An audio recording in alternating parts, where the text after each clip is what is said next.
Bueno, buenas tardes a todos, todas y todos. Bienvenidos a este webinario.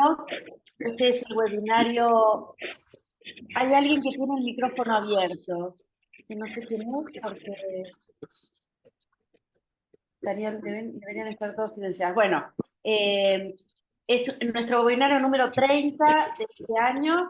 Como ustedes saben, estamos haciendo encuentros semanales desde principio de año y con mucha alegría estamos teniendo una gran respuesta. Este webinario en particular tuvimos dificultades porque hubo dificultades con el link, nos dimos cuenta muy tarde, así que no vamos a ser muchas personas hoy, y eso también te lo digo a vos, André, porque tuvimos problemas con el link de inscripción, pero afortunadamente nos dimos cuenta a último momento, ayer recién nos avisaron, así que ustedes sí pueden estar aquí y las otras personas lo podrán ver en la página, como habitualmente ocurre, que generalmente son muchas las personas que lo miran por ahí. Mi nombre es Alejandra Sánchez Cabeza, yo soy la presidenta de la Asociación Argentina de Salud Pública. Me acompaña también de la comisión directiva Hugo Mercer, que es el secretario general. Como ustedes saben, desde la Asociación Argentina de Salud Pública nos estamos proponiendo, desde que esta comisión directiva asumió, primero precedida por Arnaldo Medina hace ya 2 años y medio, nos propusimos crear un espacio de escucha, de construcción colectiva, de debate, de pensamiento crítico, pero también proactivo y positivo, y sobre todo en los tiempos que corren, como hoy hablábamos con la querida Silvia Cárcamo, hacer un espacio, un fogón, donde reunirnos y encontrar un calor y una amistad, y como decía Hugo hoy, también pensar en cómo cuidarnos, cómo mirar un futuro que es próximo y que es posible y que lo podemos pensar. Simplemente leerles dos frases, tres frases, las primeras de Deleuze y Guattari, que fueron en la década del 90, del siglo pasado, que ya me la han escuchado varias veces, pero me parece que no hay que olvidarla. Dice: nosotros anunciamos el desarrollo de un fascismo generalizado. Aún no han hecho más que empezar. No hay razones para que el fascismo no siga creciendo. O bien se construye una máquina revolucionaria capaz de hacerse cargo del deseo y de los fenómenos del deseo, o bien el deseo seguirá siendo manipulado por las fuerzas de opresión y represión. Se trata de la organización de un campo social, no de que cada uno escape personalmente, sino de provocar una fuga, como cuando se revienta una cañería o cuando se abre un acceso. Toda posición de deseo contra la opresión, por muy local y minúscula que sea, termina por cuestionar el conjunto del sistema capitalista y contribuye a abrir en él una fuga. Y en el mismo sentido, Foucault decía, y por eso la traigo a este momento, esta frase dice: esos momentos en los que las evidencias se enturbian, las luces se apagan, cae la noche y la gente empieza a percibir que actúa a ciegas y que necesita una nueva luz, una nueva iluminación y otras reglas de funcionamiento. En la Asociación Argentina de Salud Pública apostamos a encontrar esas reglas, apostamos a construir esa red que permita reconstruir este tejido, y por eso nos apoyamos en personas que tienen mucha experiencia, pero además mucho conocimiento y además una larga trayectoria, que dan cuenta de su compromiso por la salud pública. En este caso, la verdad que para mí es un enorme honor presentar a Andrés Medici. Él es máster en economía, doctor en historia económica, tiene más de 30 años de experiencia en economía y reformas de salud y planeamiento estratégico en Latinoamérica y en todo el mundo. Y en Brasil, especialmente, ha tenido un rol fundamental en el diseño del SUS. Es autor del blog Monitor de Salud. Quienes lo sigan pueden leer todo lo que escribe, que es muy interesante, donde comparte sus ideas y conocimientos sobre temas de salud pública, evaluación de programas y análisis de política. A lo largo de su carrera ha trabajado y asesorado a organizaciones internacionales, bancos multilaterales y al gobierno brasileño. También ha enseñado e investigado en universidades de Brasil y América Latina.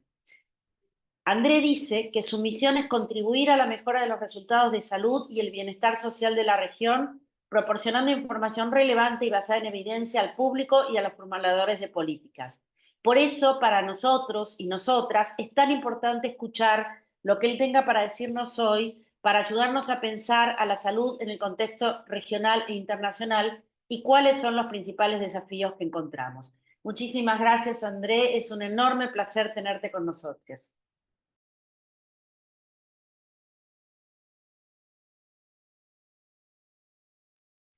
André, tenés que silenciar tu celular, no te olvides. Ah, pará, porque yo te lo tengo que autorizar, porque está bloqueado. Soy yo la responsable. Ok, Ahí bueno, está. bueno, yo agradezco mucho la posibilidad de estar con todos ustedes, amigos, ¿no? Como Ale, Hugo Mercer, y las personas todas de la Asociación Argentina de Salud Pública. Es un gran placer estar acá con ustedes. Y básicamente es un honor también poder hablar para este grupo y tentar apresentar algunas de las ideas que yo tengo específicamente dentro de este proceso. Entonces voy a compartir la pantalla con ustedes a respecto de mi presentación. Voy a intentar hacer una presentación de 30 minutos, alguna cosa así, y después abrimos un poco para preguntas, discusiones y cualquier complementación que ustedes quieran hacer específicamente dentro de este proceso, ¿no? Bueno, entonces, acá estamos, ¿no?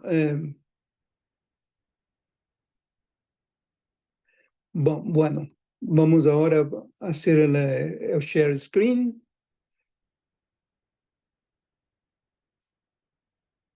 Tengo que esperar un poquito hasta que apareça a autorização aqui para hacer el sharing, porque muitas vezes acá demora un poco.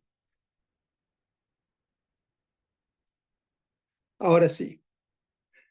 Bueno, entonces, bueno, básicamente la idea de esta presentación, ¿no? Es un poco trabajar un tema que Ali a mí había sugerido, pensar la salud en el contexto regional e internacional em términos de los principales desafios para garantizar derechos. Entonces, mi presentación va a estar muy enfocada, básicamente, neste tema de los derechos, ¿no? Entonces, la primera cuestión que me gustaría de hablar es justamente esta, que la garantía de los derechos a salud para los pueblos de América Latina enfrenta varios retos importantes, aunque también existen perspectivas prometedoras que pueden transformar los sistemas de salud en la región. La cuestión es hasta qué punto podemos aprovechar estas perspectivas y hacerlas específicamente dentro de los límites que podemos hacer en términos de sostenibilidad, de nuestras restricciones fiscales y de todos los problemas que enfrentan específicamente los gobiernos en esta etapa bastante compleja que estamos viviendo en el mundo como un todo, ¿no? Bueno, entonces, algunos de los retos principales, ¿no?, que nosotros tenemos específicamente en este proceso son, primero, el tema de la desigualdad y de la inequidad, ¿no? Nosotros tenemos una región que es todavía una de las regiones más desiguales, ¿no?, de todas las otras regiones, con muchos retos, muchos problemas para enfrentar en términos de cómo hacer con que la salud sea un derecho específicamente de todos, ¿no? Aunque que las constituciones, las leyes tengan aumentado y muchas de ellas han incorporado específicamente derechos, esses direitos não se transformam em realidade. E um dos grandes motivos que está associado a isso é que há um subfinanciamento público da saúde, não? Basicamente, boa parte dos sistemas de saúde em nossa região não tem recursos suficientes para cumprir as promessas que existem dentro dos sistemas de saúde. E, además, também os recursos que gastam, muitas vezes se gasta de uma forma muy ineficiente y con muchos problemas que nosotros todos sabemos. Muchos gobiernos tienen grandes temas de corrupción en el uso de los recursos de salud. Tenemos problemas específicos de concentración en algunas regiones y no existencia en otras, y así por adelante. E, además, temos um problema específico, que é o tema das enfermidades crônicas, né, que estão associadas ao tema do envelhecimento populacional. A América Latina passa por um processo muito acelerado de envelhecimento da população, e, basicamente, esta é um dos dilemas que muitos temos quando se lhe compara com o que passou com os países mais ricos, porque muitas vezes temos essa questão de que nós outros não nos quedamos ricos antes de nos quedarmos viejos, como se passou especificamente com a Europa e, em parte, com os Estados Unidos, que são países que tiveram especificamente um crescimento econômico antes que especificamente a transição demográfica acelerada los tomasse especificamente. Temos uma outra questão que é bastante complexa, né? Temos políticas inestáveis e uma grande falta de continuidade das políticas de saúde por conta dessa questão. Então, muitos governos de distintas tendências entram no governo e param os programas que estão sendo colocados. Isso genera muitos problemas de continuidade e, por isso, muitas vezes, há uma grande ineficiência quando, basicamente, se hace esse tipo de questão, sem contar com o tema das interrupções e inequidades de cobertura, não, que estão associadas a esse tema.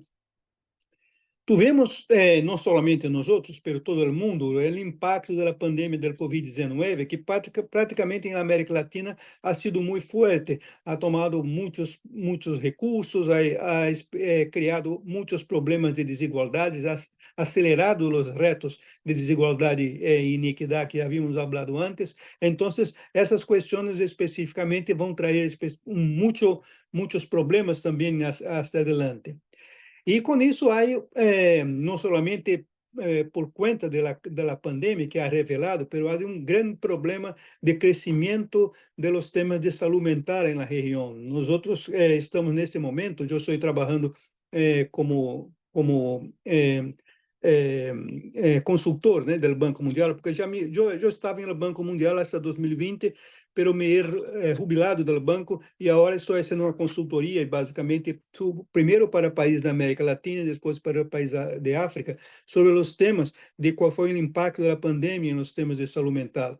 E agora, justamente, já estamos com um livro listo para publicar, que já está publicado praticamente, vai provavelmente ser posto para distribuição para o banco na próxima semana. Então, eu vou passar a Ali, a vocês, para que efetivamente vocês tenham uma ideia do que passou. A Argentina foi um dos países que consultamos, basicamente, isso foi no ano passado, então tivemos acesso aos dados, às questões que estão sendo feitas, e esse livro é bastante interessante do ponto de vista dos problemas que temos em termos de saúde mental.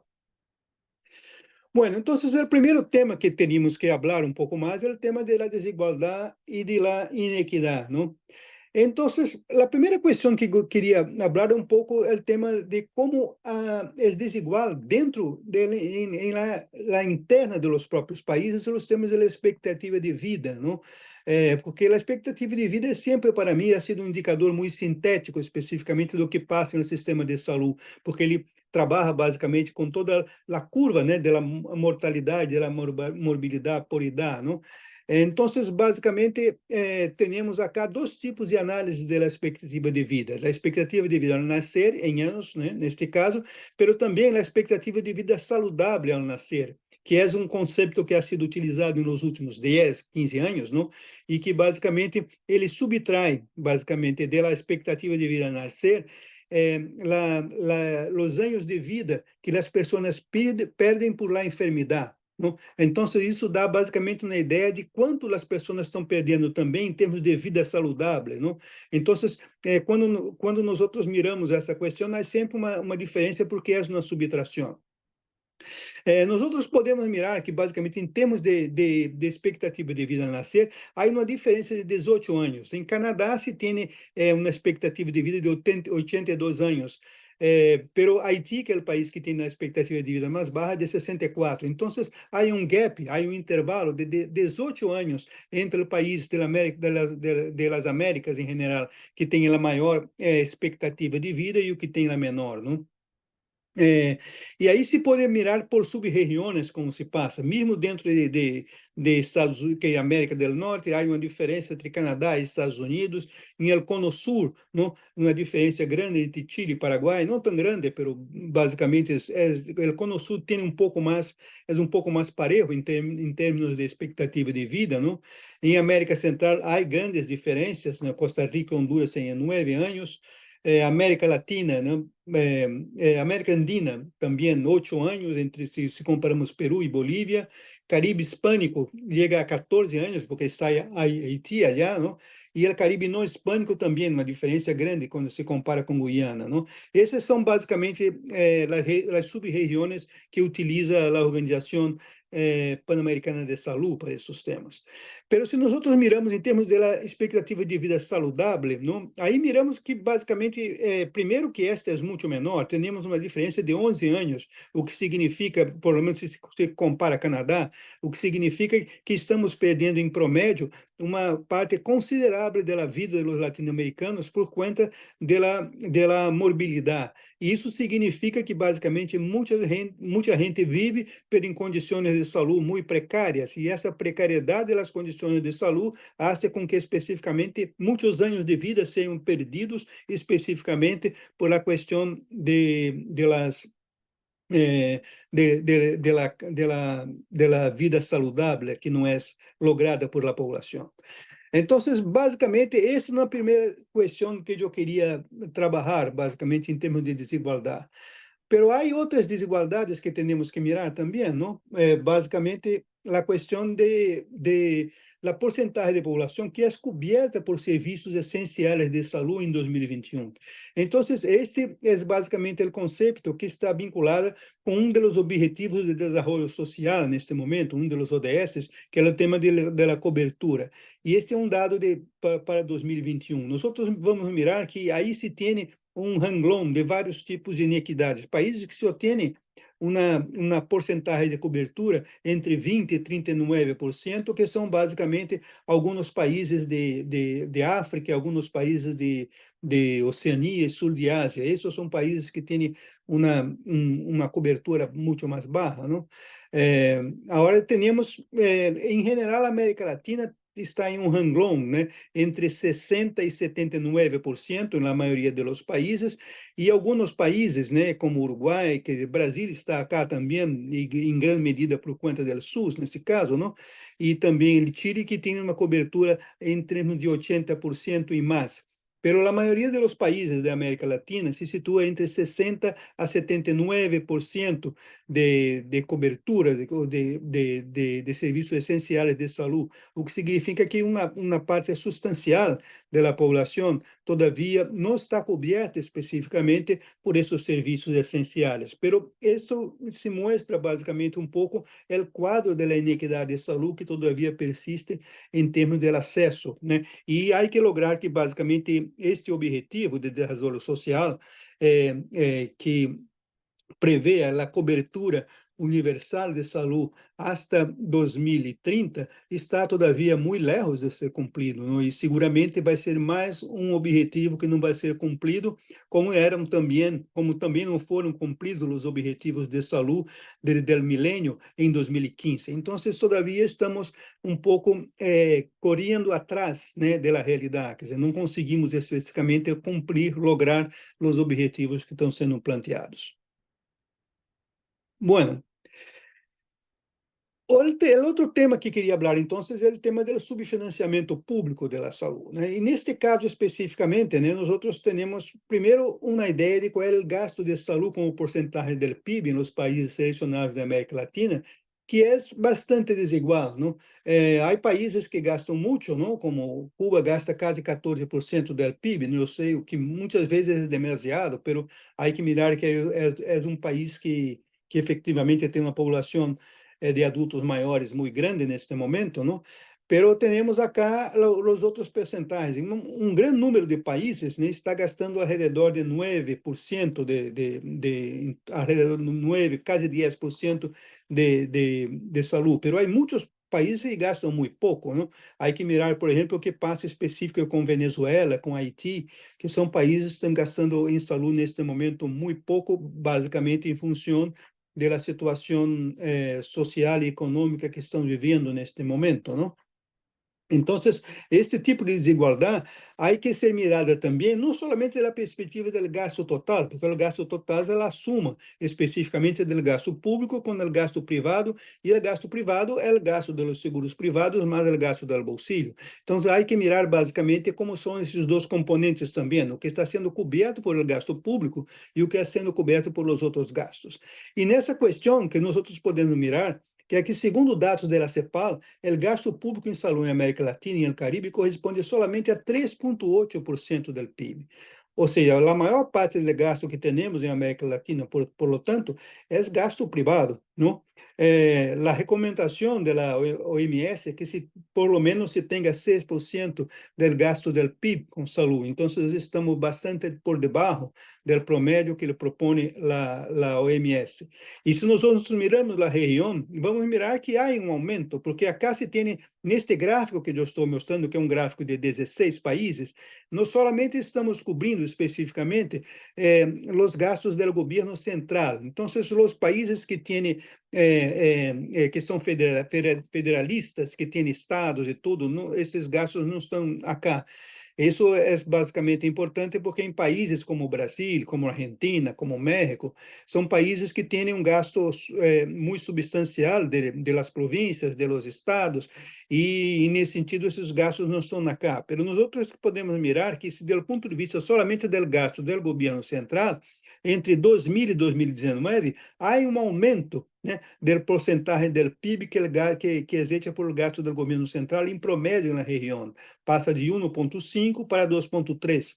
Pero a verdade é que, efectivamente, não é uma proporção todavia elevada, até mesmo considerando que muitos países da região são países unitários, onde o único gasto de saúde que importa é o gasto central, do governo central. Então, essas questões são importantes de ser planteadas também dentro dessa perspectiva, não? E a verdade é que quando o gasto público não é suficiente, o que aumenta é o gasto do bolsillo. E aí nós miramos basicamente qual é a porcentagem de gasto do bolsillo que se tem em vários países da América Latina. E em promédio se tem 34% do gasto da região, é o gasto do bolsillo, não 34%.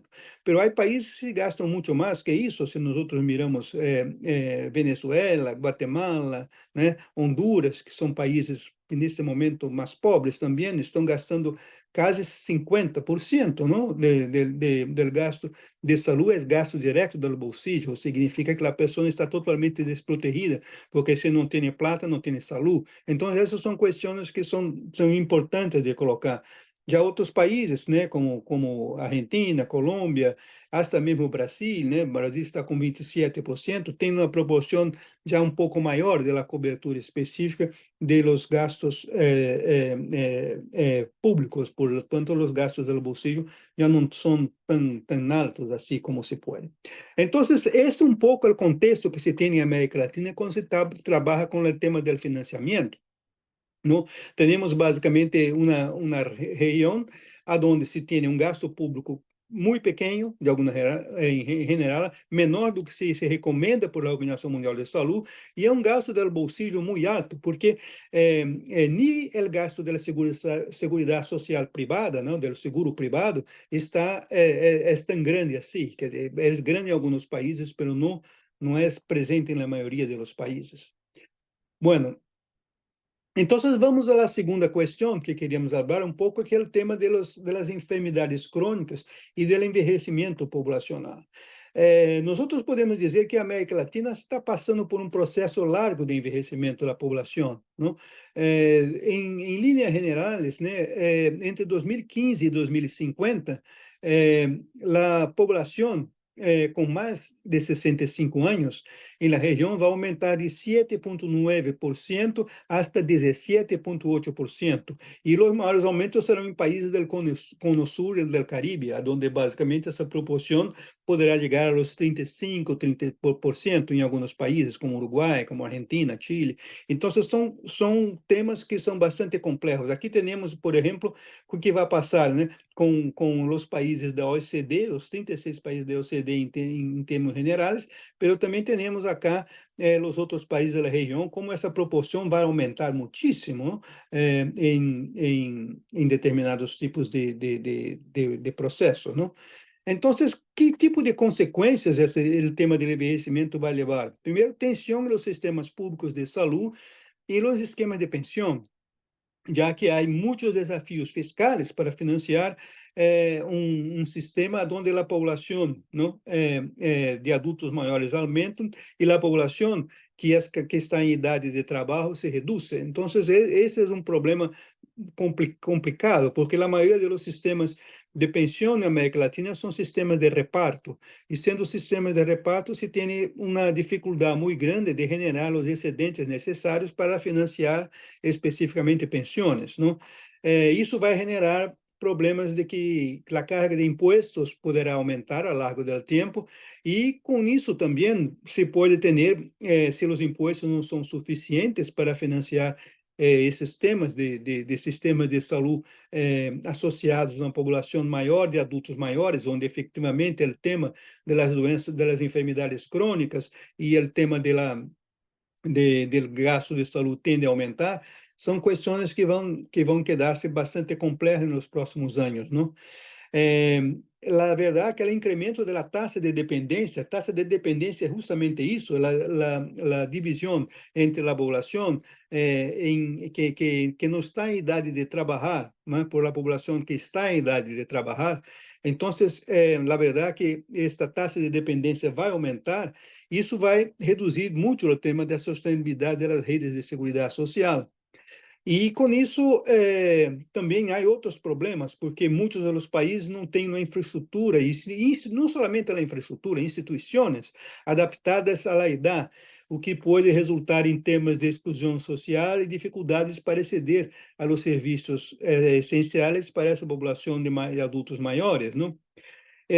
E também há um tema de falta de cuidados a largo prazo, acessíveis e exequíveis, porque se não se tem especificamente instituições, né, que possam, de alguma forma, cuidar e receber dos adultos maiores, se vai ter um encargo muito maior para as famílias, que as famílias vão ter que cuidar de seus adultos maiores, e especificamente se pode prejudicar muito as mulheres, porque as mulheres, com isso, muitas delas, especialmente nas classes de mais baixo ingresso, deixam de trabalhar, deixam de ir ao mercado de trabalho para ter que cuidar de seus adultos maiores.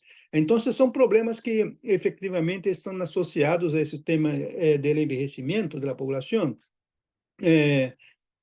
E aí, esse tema todo de tendências de crescimento das enfermidades crônicas, né? Nós não somente com a idade, que vai aumentando as enfermidades cardiovasculares, que já são bastante grandes, a primeira causa de mortalidade da região, mas também diabetes, cânceres, enfermidades respiratórias crônicas, enfermidades neurodegenerativas, o tema da obesidade e síndrome metabólico, que tem aumentado, e enfermidades renais crônicas. Todas essas questões não somente vêm de uma forma aislada, mas em contextos de multimorbilidade, onde muitas vezes os adultos maiores têm 3, 4 dessas condições, o que faz especificamente com que o custo do seu tratamento e a complexidade desse tratamento, o tema das interações medicamentosas, se queda cada vez mais difícil de trabalhar dentro desse processo. Então, isso cria uma série de questões, porque com a transição demográfica, o cambio de estruturas da população hace uma maior proporção de adultos maiores, incrementa a demanda de atenção relacionada a enfermidades crônicas. E, además de isso, a urbanização e os estilos de vida sedentários são um problema também na região, porque há um rápido crescimento urbano em muitas áreas, promovidos hábitos alimentares menos saudáveis e estilos de vida mais sedentários. E, com isso, também um acesso desigual à atenção sanitária. As disparidades em acesso a serviços de saúde, especialmente nessas áreas rurais, também exacerbam o problema, limitando a detecção temprana e o tratamento adequado dessas enfermidades. Então, isso é uma questão que se suma ao quadro que temos da questão do envelhecimento, o tema específico da questão da transição epidemiológica e o aumento das enfermidades crônicas, não? Bueno, um outro problema são a questão de que falamos das políticas inestáveis e a falta de continuidade nesses processos, não? Então, a inestabilidade e a falta de continuidade nas políticas de saúde na região han generado muitos efeitos adversos, não somente em la eficiência dos sistemas de saúde, pero também na qualidade de vida da população, porque há temas de fragmentação, cambios abruptos em las prioridades, porque quando se cambiam os governos, e uma insuficiente inversão em prevenção e tecnologia. E esses todos são temas que continuam afetando de maneira desproporcionada a la população mais vulnerável, né? A região necessita de compromissos de largo prazo, tanto a nível governamental como internacional, para que se pueda construir sistemas de saúde mais resilientes e equitativos que sejam capazes de afrontar esses desafios presentes e futuros. Então, há que ter alguma forma específica de que nossos sistemas democráticos consigam dar um pouco mais de sostenibilidade às instituições, que as instituições não sejam tão dependentes de los governos quando esses cambiam, né? É necessário que se tenha algum tipo de sociedade que permita ser com que se tenha uma transição sem afetar especificamente a natureza das instituições públicas e seu rol de largo prazo. Então, essas são questões fundamentais, não? Os principais tipos de efeitos adversos que se tem aqui, primeiro seria a interrupção e a provisão de serviços de saúde. Muitas vezes, quando se tem um câmbio do governo, terminam determinadas políticas e serviços de saúde são interrompidos. E isso faz com que se tenha descontinuidade de tratamentos, é um problema sério em muita gente. Desigualdades em acesso à atenção médica também, não? Porque se tem um governo que vai dar prioridade a cortes, na maior parte dos países da América Latina que vivem problemas de cortes e de recursos fiscais, acabam sendo cortes lineares em los recursos fiscais, não há uma priorização daquilo que deve ser gasto. Então, se não há prioridade, a saúde nunca ingressa especificamente com um setor que deve ser mantenido. O que se tem especificamente é justamente um corte dos seus recursos, não? E isso, portanto, cria um impacto no financiamento dos sistemas de saúde, não? Porque os sistemas de saúde não têm a estabilidade dos recursos que seja necessário, especificamente para garantizar a continuidade das políticas que estão sendo enfrentadas, não? E com efeitos negativos que se tem para a saúde pública, porque muitas vezes se tem que descontinuar campanhas de saúde pública, vacunação, programas específicos de combate a enfermidades transmissíveis como o dengue, que necessitam de aparatos, de uma integração entre os aparatos urbanos e os aparatos de saúde pública. Muitas vezes essas questões não passam também nesse processo. E genera entre a população uma barra confiança no sistema de saúde. A população empieza basicamente a perder a confiança e com isso para de utilizar os sistemas públicos também. Ha sido muito comum mirar essa questão, que quando se tem a perda de confiança em um sistema de saúde, mesmo que há um retorno ao aumento da oferta, a demanda não sigue imediatamente por conta de sistemas de desconfiança, não?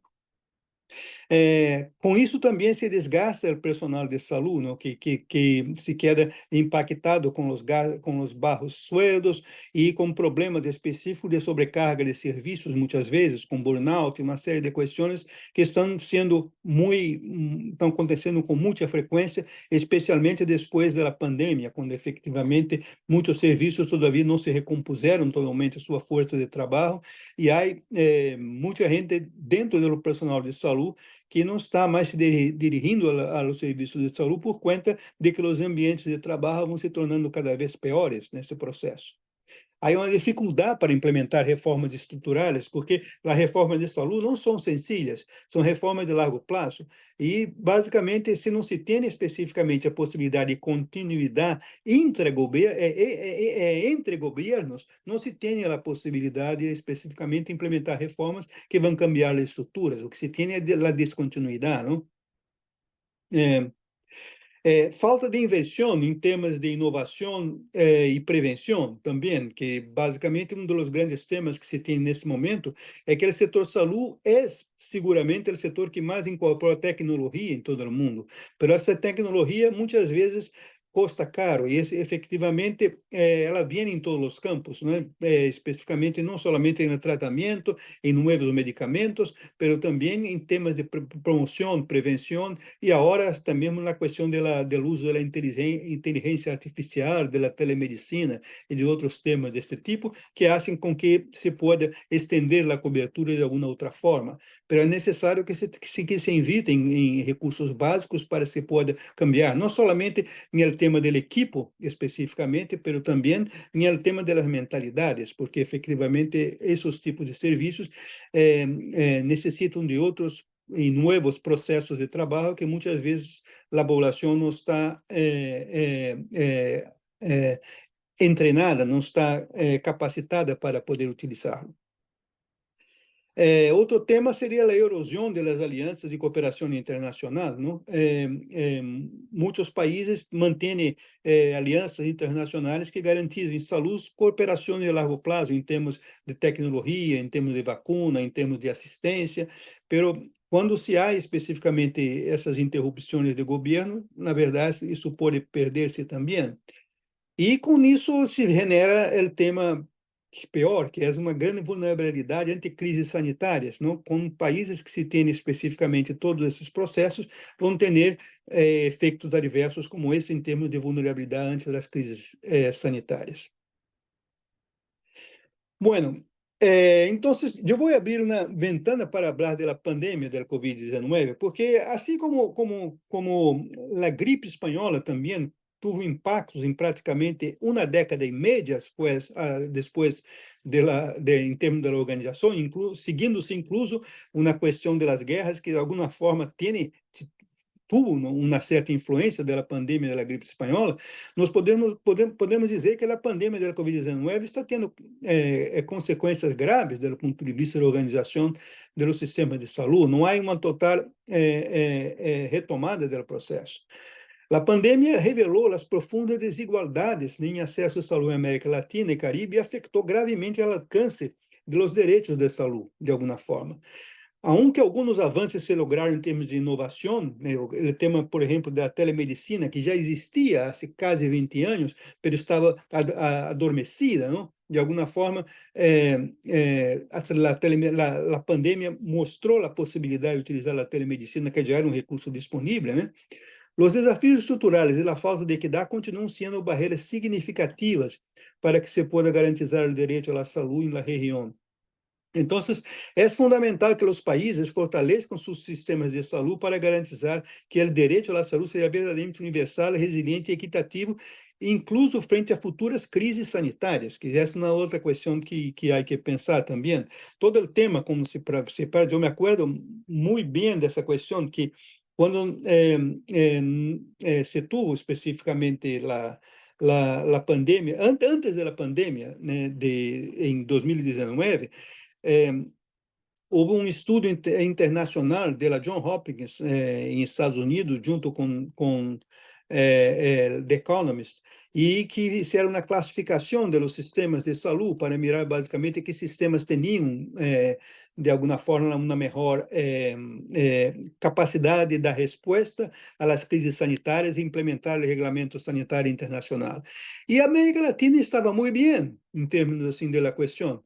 O que passou é que depois da crise sanitária se revelou que mesmo os instrumentos de análise técnica de como estavam as condições para enfrentamento de pandemias não eram buenos, não estavam bem planteados, e a realidade se demonstrou totalmente diferente dos resultados dessa encuesta. Então, são temas que temos que tomar em consideração. Bueno, nosotros tuvimos varios efectos generados por la pandemia, sobrecarga de los sistemas de salud, y al punto de que muchos sistemas tuvieron que descontinuar actividades que estaban siendo hechas regulares, como programas de salud pública, vacunación, para poder dar continuidad básicamente a los tratamientos, né, de la pandemia y los procesos de inmunización. Desigualdades em acesso à saúde se quedaram cada vez mais presentes, aumento da pobreza e insegurança econômica, porque aunque muitos países tenham hecho especificamente programas de cash transfer, de transferência de recursos e de auxílio a los mais pobres durante o tema da pandemia, por conta do grande nível de inatividade e de desemprego, nem sempre todos aqueles puderam receber, não? Especificamente os setores informais quedaram-se muito prejudicados dentro desse processo, não? Houve um problema sério de afectação da saúde mental, que já havíamos falado especificamente, debilitamento das políticas de prevenção e programas de saúde pública, que se quedaram também bastante afetados, não? Nós outros podemos até mesmo dizer que quando se pensa no tema da dengue, por exemplo, a dengue era uma questão que, de alguma forma, as cidades e os sistemas de saúde estavam, de alguma forma, controlando alguma coisa com especificamente estratégias de bonificação, uma série de temas que estavam sendo hechos. Mas, basicamente, esses sistemas foram todos descontinuados. Inclusive, muitos sistemas de saúde pública deixaram de funcionar nesse processo, não? O acesso desigual também a tecnologias de saúde e telemedicina, aqueles que tiveram acesso tiveram melhores condições, mas houve uma desigualdade crescente do acesso.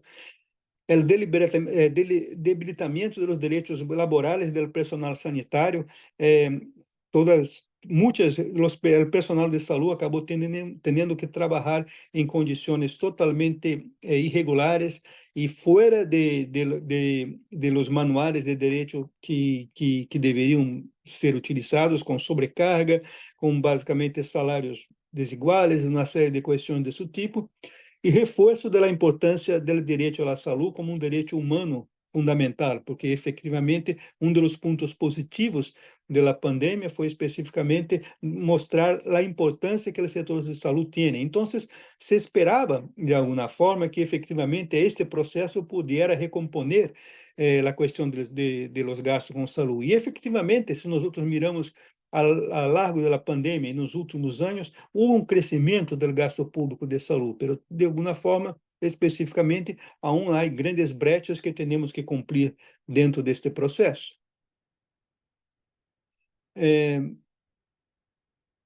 Bueno,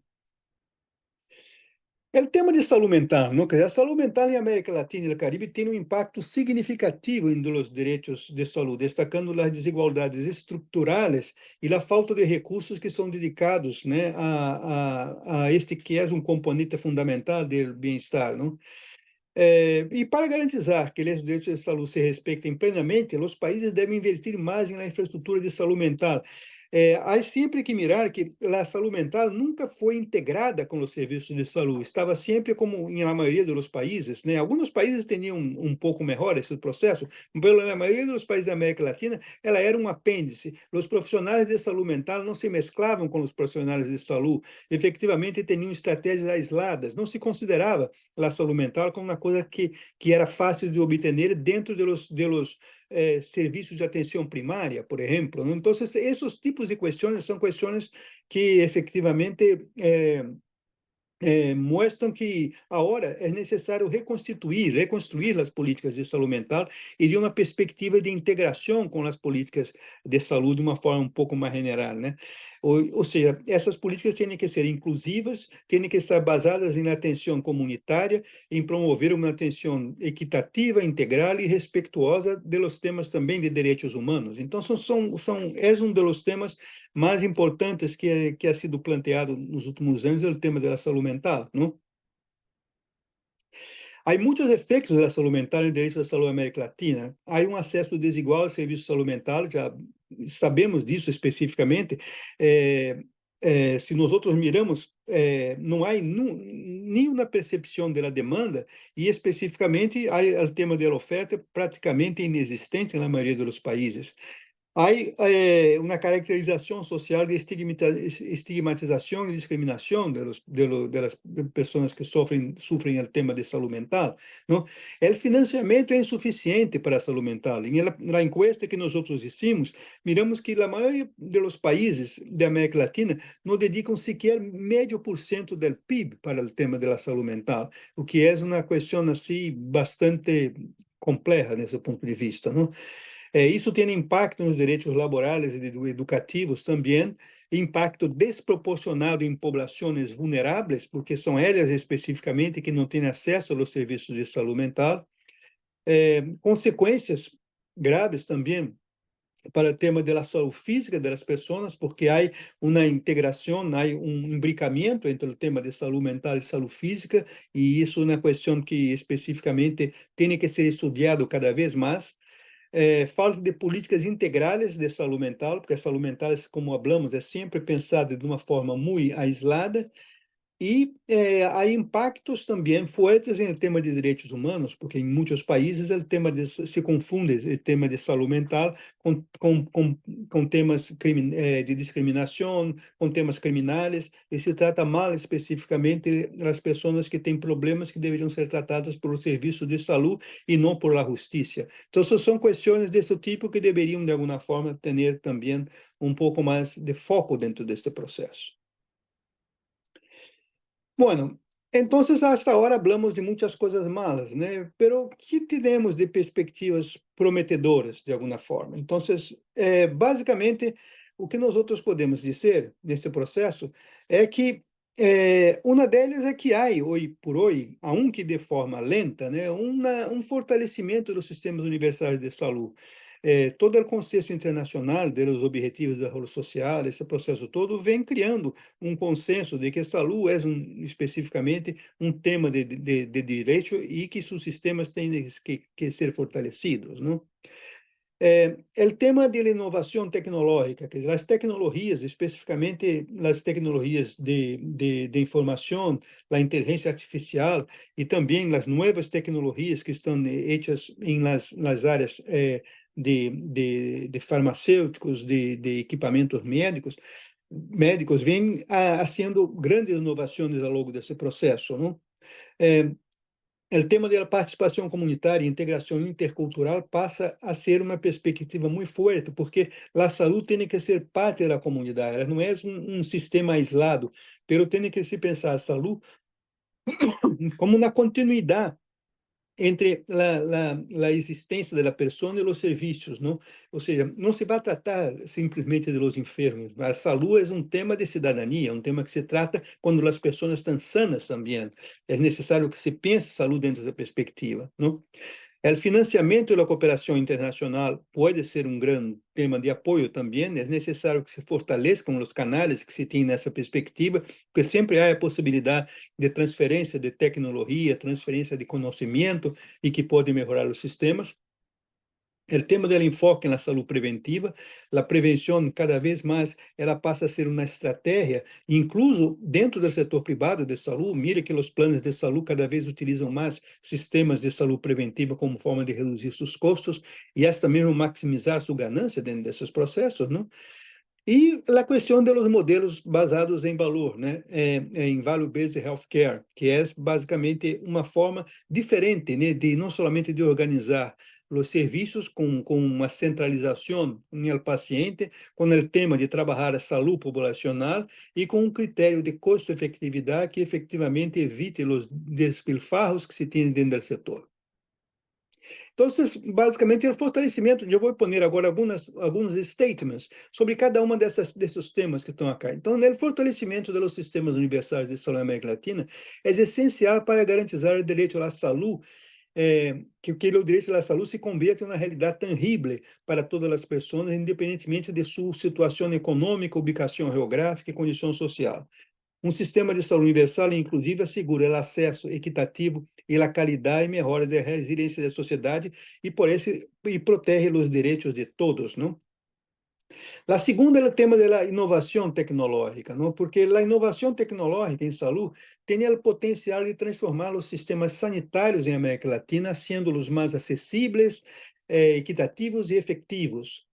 Por exemplo, mediante a telemedicina, os sistemas de informação de saúde e a inteligência artificial e as plataformas digitais, né, os sistemas de saúde podem adaptar-se melhor às necessidades da população, especialmente com uma região em uma região como a América Latina marcada por essas profundas desigualdades, não? Eu me recuerdo agora que especificamente o acesso que se tinha a populações da área da Amazônia, né, em os países como Peru, Bolívia, eu já trabalhei muito nas áreas de servo desses países, era praticamente impossível, mas agora com a questão da telemedicina e com painéis solares, se tem a possibilidade de fazer muito mais coisas, não? Com uma adequada integração dessas tecnologias, a América Latina pode avançar hacia a universalização do acesso à saúde e assegurar o direito à saúde seja uma realidade para todos, não? O tema da participação comunitária e a integração intercultural são fundamentais para fortalecer e ampliar os direitos de saúde na região. Isso porque temos uma região que é super diversa em termos de cultura, de etnia, de condições socioeconômicas, e, portanto, é necessário que todas essas questões sejam, de alguma forma, consideradas quando se planeia e quando se recrutam nas atividades de saúde. São desafios únicos, não, para garantizar um acesso equitativo e universal à atenção sanitária. Então, ao involucrar as comunidades e respeitar suas particularidades culturais, os sistemas de saúde podem ser mais inclusivos, efetivos e acessíveis também. Bueno, o financiamento e a cooperação internacional são instrumentos poderosos para avançar a garantia dos direitos à saúde na América Latina, ao melhorar a infraestrutura, ampliar a cobertura, apoiar a investigação e fomentar a equidade dos países na região. E, com isso, desenvolver sistemas mais fortes, inclusivos e sustentáveis. Durante praticamente 26 anos de minha vida, eu trabalhei em organismos multilaterais, em el BID e el Banco Mundial. E, basicamente, eu sei especificamente como esses projetos de saúde, quando são bem desenhados, bem acompanhados e, de alguma forma, se mantém a possibilidade de que os governos o levem adelante, tem um impacto muito forte, porque se transfere não somente plata, a plata, eu creio que é o menos importante hoje por hoje, mas, basicamente, a questão da tecnologia, o intercâmbio de experiências de outros países que são exitosos e assim por diante, não? E, portanto, a colaboração internacional permite enfrentar desafios comuns, desde a prevenção de enfermidades hasta a resposta a emergências de saúde pública, assegurando que o direito à saúde se convierta em uma realidade tangível também.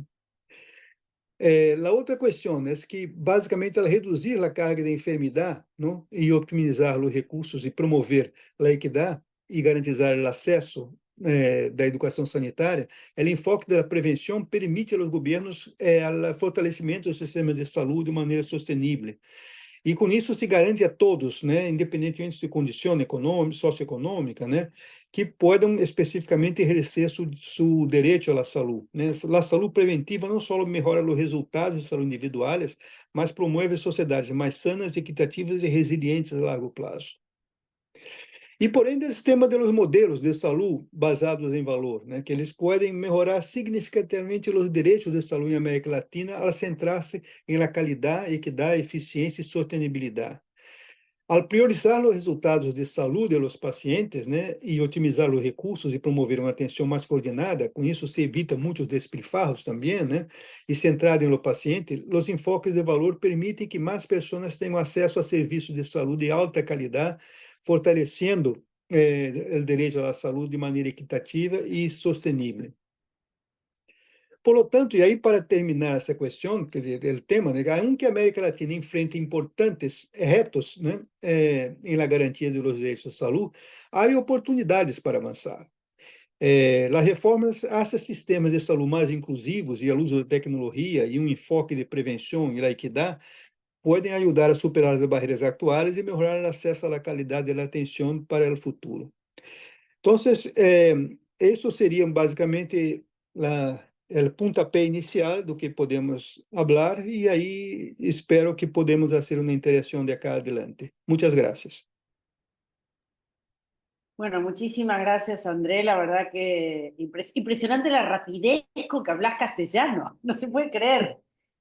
Bueno, Pero se muchísimas entiende, ¿no? Se ¿Eh? entiende.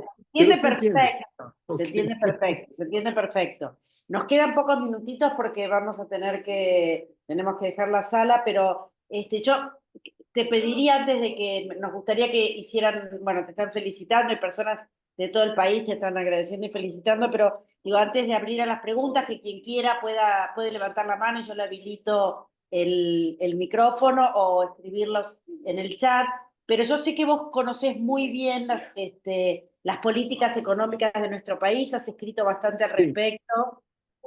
Querría escucharte unas palabras en relación a eso, las políticas económicas, y además, bueno, ayer vos sabés que Argentina se negó a formar parte del Pacto Global de la ONU, digo, en términos de adherir. Entonces, me gustaría escuchar tu opinión. Sé que estás siguiendo muy de cerca la política argentina y tu voz es una voz muy autorizada para quienes vivimos en Argentina. Bueno, um pouco do que tenho mirado em termos de Argentina. A Argentina tem um problema econômico muito grave, que é um problema de largo prazo, não? Então, entendo que especificamente muitas das medidas que estão sendo tomadas são muito drásticas para a população, efetivamente podem ter um impacto negativo, estão tendo um impacto negativo a curto prazo, não? Porque até mesmo o tema da inflação, é muito difícil reduzir a inflação em tão curto prazo como se estava planteando antes, não? Pero o grande problema que eu vejo especificamente é que não estou todavia mirando muitas soluções para a questão específica da saúde no curto prazo. Tenho falado com muita gente, né, com amigos que eu tenho em Argentina e tudo, e a expressão que me parece é que efetivamente há descontinuidade de programas, e essas descontinuidades de programas estão criando muitos impactos negativos do ponto de vista do acesso. Há algumas questões que para mim deveriam ser pensadas, porque quando se faz todo um esforço de ajuste fiscal, a primeira questão que se tem que mirar é um tema da priorização. E isso é uma crítica que eu hago, não somente ao governo de Argentina, mas a muitos governos em América Latina, é aunque se tenha que fazer priorizações fiscais, e eu sou totalmente de acordo com as priorizações fiscais, com os ajustes fiscais para que se possa efetivamente volver a estabilizar a economia, há que priorizar. E não há uma discussão especificamente dentro da priorização do gasto em Argentina. Isso é um dos temas que para mim é bastante complexo. E saúde tem que ser uma prioridade frente ao contexto demográfico, epidemiológico que tem na região e das desigualdades que existem efetivamente entre distintas províncias. O que cabe especificamente é a los governos provinciais, nesse momento, a tomar um pouco o controle e tentar fazer o máximo que podem. E eu creio que é isso que está sendo feito. Tem muitas províncias que estão fazendo de todo para que se possa efetivamente, nesse momento, reduzir a parte que recebiam do governo central e que não recebem mais e complementar com seus recursos os programas que têm que dar continuidade. Mas é uma situação bastante complexa. Eu espero que o tema de ajuste fiscal que está sendo feito e o ajuste econômico para que se possa volver a economia a crescer não dure muito tempo, não? Porque se durar muito tempo vai ser uma questão muito sofrida para a população. É um pouco essa a percepção que eu tenho. Não tenho também a vivência que vocês estão tendo do processo, mas um pouco que me parece.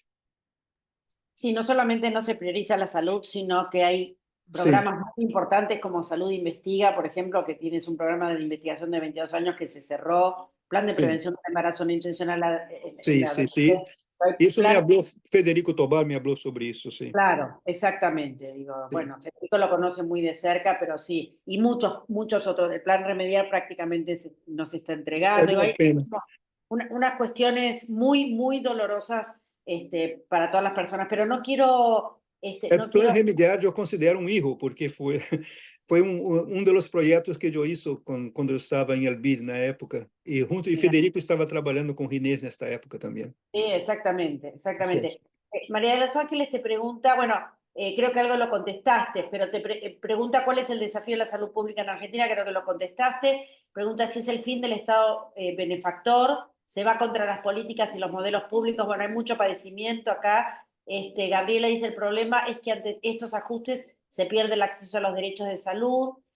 Bueno, se está atacando el plexo normativo de las leyes 26.000.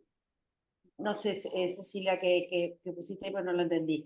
Pero bueno, sí, digo, son todos los comentarios en este sentido. No sé si alguien más querría hacer alguna pregunta, algún comentario. ¿Hubo algún comentario?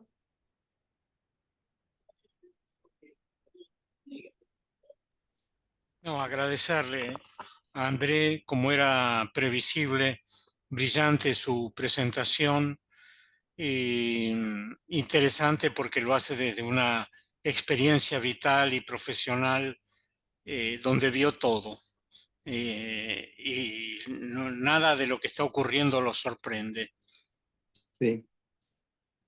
Bueno, gracias. Yo creo que efectivamente es una situación que nosotros tenemos que mirar, pero de todos los modos, yo creo que es necesario que se pueda reconstruir un poco la base en función de esas nuevas perspectivas que hay. Y yo tengo visto, pues yo tengo ahora trabajado un poco, ya que estoy jubilado, ¿no? Cuando se jubila, se piensa en trabajar más en lo que gusta, ¿no? Entonces, yo tengo viajado mucho en este momento para Brasil y estamos implementando redes integradas de salud que tienen mucha perspectiva de trabalhar com todos os temas de telemedicina, inteligência artificial, integrando todo o cuidado, cambiando as formas de pago de los sistemas de saúde e integrando a questão da comunidade, né, dentro dos processos. Essas são experiências muito interessantes, né? Agora, com o Conselho Nacional de Secretários de Saúde de Brasília, CONAS, né, temos trabalhado em algumas experiências em el estado de Ceará, neste momento, que parecem que vão ser muito interessantes. Entonces, pero son experiencias micro, ¿no? Es un poco la cuestión. Yo creo que nosotros tenemos hoy por hoy, eso yo creo mucho, mucho, mucho mesmo, que nosotros tenemos condiciones de buscar una pequeña experiencia y tentar transformar a región. Tener, por ejemplo, un alcalde o efectivamente un gobernador de la provincia que tenga interés en hacer alguna cosa y que puedan de alguna forma patrocinar especificamente essas experiências que vão dar bons resultados e podem servir de modelos para o futuro. Então, essas são coisas desse tipo que estão me interessando mais em trabalhar, em criar experiências que podem especificamente ser replicáveis, não? Esse é um dos temas que me interessa muito. Sí, un poco como lo que decía Deleuze y Guattari, un pequeño lugar haciendo pequeñas Sim, cosas. assim é. Digo, sí, es así. Bueno, Dante dice de qué manera podemos pensar fortalezas en salud pública cuando el aporte proviene en un 80% de contribuciones privadas, entendiendo los aportes como lo referente a la gestión a través de OPS, OMS. Bueno, y Cecilia decía lo de, claro, son todas las leyes que ampliaron los derechos humanos, digo, en normativa, digo, bueno, tenemos que dejar la sala, pero ha sido de una riqueza extraordinaria. Te digo que no te vamos a soltar fácilmente de la Bueno. Asociación Argentina. Es para nosotros un gusto enorme que Uhum. vengas y además, bueno, siempre lo decimos, sobre todo para la Asociación Argentina de Salud Pública, la experiencia brasilera es una experiencia que miramos con mucha Uhum. atención y además ustedes saben lo que estamos pasando, también lo han pasado Sim, y claro. para nosotros, claro, y eso es muy importante, digo, Uhum. no, compartir experiencias y nos sentimos muy apoyados, así que apoyadas. Así que muchísimas gracias. Gracias a todos y todas quienes nos acompañan. María de los Ángeles dice, en mi provincia el cambio global ha dejado a toda región. Bueno, Córdoba, María de los Ángeles, además nos solidarizamos con Sim, quienes están acá de Córdoba, están pasando una tragedia tremenda, sim. que el gobierno nacional mandó solo 2 camiones y dijo que se ayuden entre los vecinos, que fue la misma actitud que tuvo con Bahía Blanca. Pero bueno, digo, por eso desde la Asociación Argentina de Salud Pública, y Hugo me va a reforzar lo que estoy diciendo, estamos acá para crear este espacio, porque si nos dejamos abatir, si nos desunimos y perdemos la Claro, esperanza, no vamos a poder hacer nada. de Entonces, acordo. seguir pensando, seguir construyendo, siempre hay lugares que se están haciendo cosas, Uhum. seguir sosteniendo estos espacios, que son en los espacios que nos van a mantener, porque hubo una Edad Media que duró siglos, pero después de eso también hubo un renacimiento. Así Claro. que, bueno, aquí estamos, muchísimas gracias. No sé si André, querés terminar de alguna manera.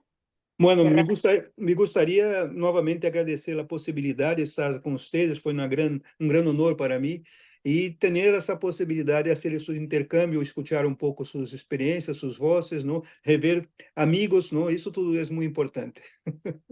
Bueno, Muitas muchísimas graças. gracias y nos vemos pronto. Hasta Nos vemos. pronto. Gracias, André. Gracias a todos Graças. y todas por acompañarnos. Nos vemos en una semana.